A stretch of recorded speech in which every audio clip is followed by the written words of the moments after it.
नमस्कार, news for live में आपका स्वागत है। मैं हूं राहुल सिंह शेखावत। पहले छत्तीसगढ़, फिर मध्य प्रदेश और अब राजस्थान में मुख्यमंत्री पद को लेकर सस्पेंस खत्म हो गया है। छत्तीसगढ़ में विष्णुदेव साय, मध्य प्रदेश में मोहन यादव और अब राजस्थान में भजनलाल शर्मा को सूबे की बागडोर सौंपी गई है। और आपको बखूबी मालूम है कि हालिया विधानसभा चुनावों में तीनों राज्यों में बीजेपी ने जबरदस्त जीत हासिल की थी। और उसके बाद सवाल यह था कि आखिर मुख्यमंत्री का पद किसको दिया जाएगा। पहले से अनुमान था या पहले से पूर्वाभास था कि पुराने नेताओं को कमान नहीं दी जाएगी। ठीक वैसे हुआ था। छत्तीसगढ़ से सिलसिला शुरू हुआ था, मध्य प्रदेश और राजस्थान में भी उसी को दोहराया गया है। और सीधे तौर पर कहें तो जो नाम जिनको मौका दिया गया है वो मैंने आपको बताए, और जिन लोगों को बाहर का रास्ता दिखा दिया गया, ये कह सकते हैं कि जबरन रिटायर कर दिया गया, उनको एक झटके में छत्तीसगढ़ में डॉक्टर रमन सिंह, राजस्थान में सिंधिया और उसके अलावा मध्य प्रदेश में शिवराज सिंह चौहान को जबरन रिटायर कर दिया गया है। और अब नए सिरे से नई पीढ़ीगत बदलाव बीजेपी में किया गया है। इसको यूं भी कह सकते हैं कि 2024 के मद्देनजर मोदी योगी भाजपा ने एक पूरी सोशल इंजीनियरिंग की है। वजह यह कि जो 3 राज्य हैं उसमें अलग अलग जाति के मुख्यमंत्री हैं। राजस्थान में सवर्ण है यानी ब्राह्मण है, मध्य प्रदेश में यादव मतलब ओबीसी हैं, और उसके अलावा छत्तीसगढ़ में आदिवासी हैं।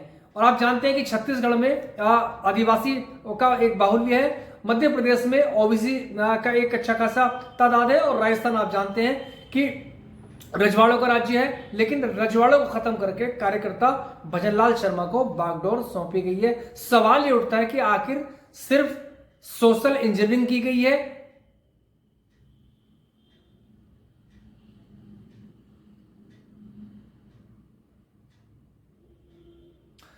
अब अहम सवाल यह है कि क्या सिर्फ सोशल इंजीनियरिंग की है या फिर 2024 को साधने की कोशिशें की गई हैं। तो इसमें कोई दो राय नहीं है कि 2024 को साधने के लिए पूरा मशक्कत की गई है। और राज्यवार देखें तो आप जानते हैं कि आज छत्तीसगढ़ में जिनको मुख्यमंत्री बनाया गया है वो आदिवासी के हैं। और आप जानते हैं कि कांग्रेस ने भूपेश बघेल को बनाया था, और चुनाव से ठीक पहले जो आदिवासी एरिया सर्व हो जाएगा था टीएस सिंहदेव को जो था वहां पर डिप्टी सीएम बनाया गया था। लेकिन बावजूद उसके सरकार कांग्रेस रिपीट नहीं कर पाई थी। और इन तीनों ही राज्यों में जो आदिवासी बाहुल्य सीटें उसमें बीजेपी ने, और खासतौर पर न सिर्फ आदिवासी बल्कि ओबीसी जो बाहुल्य सीटें उनमें बीजेपी ने अच्छी खासी संख्या हासिल की थी। तो जिसका सम्मान करते हुए, जिसको साथ देते हुए, ताकि जो 2024 में रिजल्ट बीजेपी अनुरूप आए, उसी हिसाब से मुख्यमंत्रियों का चुनाव किया गया है। छत्तीसगढ़ में आदिवासी है, मध्य प्रदेश में ओबीसी है और राजस्थान में सवर्ण है। और यह दिलचस्प बात है कि तीनों मुख्यमंत्री के साथ 2-2 डिप्टी सीएम बनाएंगे। मतलब सीधे तौर पर 3 जातियों को साथ देगा, उसके बाद जो अन्य जातियां हैं या महत्वपूर्ण जातियां उनको साथ लिया गया है। राजस्थान की बात करें तो जयपुर राजघराने की दिया कुमारी को डिप्टी सीएम बनाया गया है, और बैरवा को डिप्टी सीएम बनाया था। तो बैरवा दलित है और जो दिया कुमारी है वो राजपूत हैं। और आप जानते हैं कि राजस्थान में कहा ही जाता है कि सबसे ज्यादा ब्राह्मण हैं देश में, और राजस्थान में अच्छी खासी तादाद ब्राह्मणों की है। और राजपूत आप जानते हैं कि राजपूत राजस्थान रजवाड़ों का राज्य रहा है। और उसके अलावा जो तमाम जो राजपूत वर्ग है मोटे तौर पर वो बीजेपी का परंपरागत वोट बैंक रहा है। तो उस लिहाज से उनको साधने का प्रयास किया गया। और मध्य प्रदेश की बात करें तो शिवराज सिंह चौहान के रहते हुए बीजेपी ने बंपर जीत हासिल की थी। हालांकि पीएम का जो मैजिक है या जो ब्रांड मोदी मैजिक है वो तीनों राज्यों में इसका दावा किया जा रहा है, यह सच्चाई भी है। लेकिन मध्य प्रदेश की बात करें तो वहां शिवराज सिंह चौहान तकरीबन 17-18 साल मुख्यमंत्री रहने के बाद सरकार की प्रचंड बहुमत के साथ बीजेपी की वापसी हुई, लेकिन बावजूद उसके उनको बाहर का रास्ता दिखा दिया गया है। अब उनकी जगह कहां होगी, मार्गदर्शक मंडल 2 बनेगा या नहीं बनेगा वो बात की चीज है। लेकिन यह साफ हो गया है कि मोदी योगी भाजपा में अटल आडवाणी और मुरली मनोहर दौर के जो नेता हैं उनके लिए अब फ्रंट फुट पर कोई जगह नहीं है। वसुंधरा राजे के बारे में सबको पता है कि उनकी खटपट थी।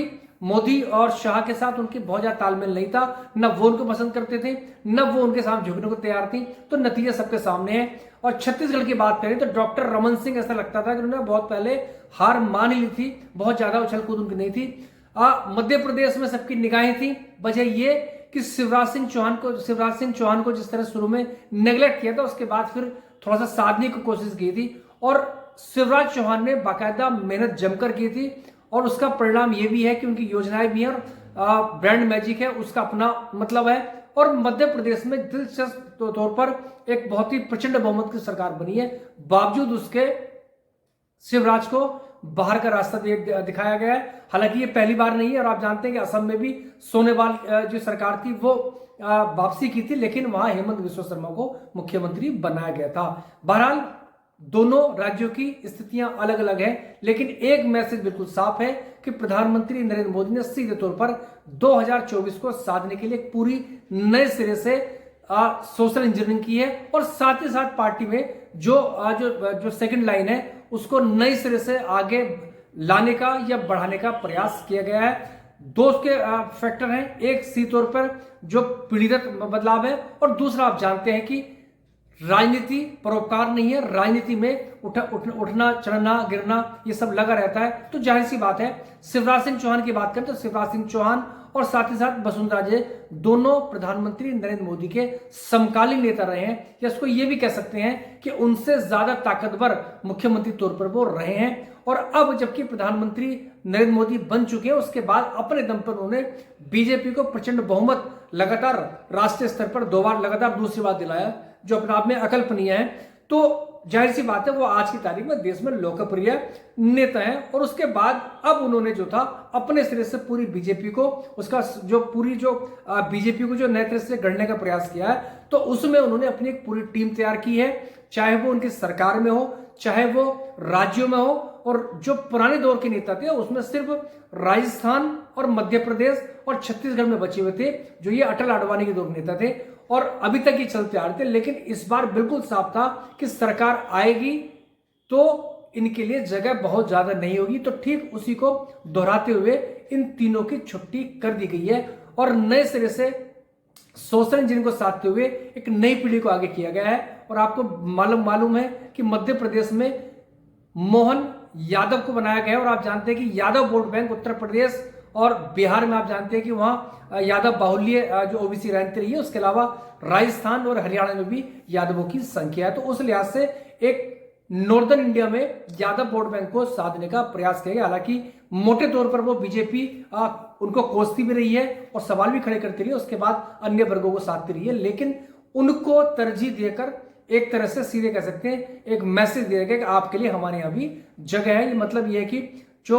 लालू यादव केंद्रित राजनीति है या अखिलेश यादव या मुलायम सिंह परिवार की जो केंद्रित राजनीति है, उसमें कहीं ना कहीं डेंट करने की नियत से ये एक दूरगामी इसके मायने हैं। उसके अलावा ओबीसी की बात करें, आप जानते हैं कि नीतीश कुमार ने ओबीसी जनगणना की मांग की, उसके अलावा राहुल गांधी और कांग्रेस ने एक पैराडाइम शिफ्ट लिया और लगातार वो जातिगत जनगणना की मांग कर रहे हैं और उसके आंकड़े पेश करने की मांग कर रहे हैं। तो एक तरह से ये भी कह सकते हैं कि जो ओबीसी वाला मामला था उसको उस हल्ले के बीच में एक उससे पहले ही एक कहीं ना कहीं एक तुरुप का इक्का चलने का प्रयास किया गया है 2024 के मद्देनजर मोहन यादव को मुख्यमंत्री बनाकर।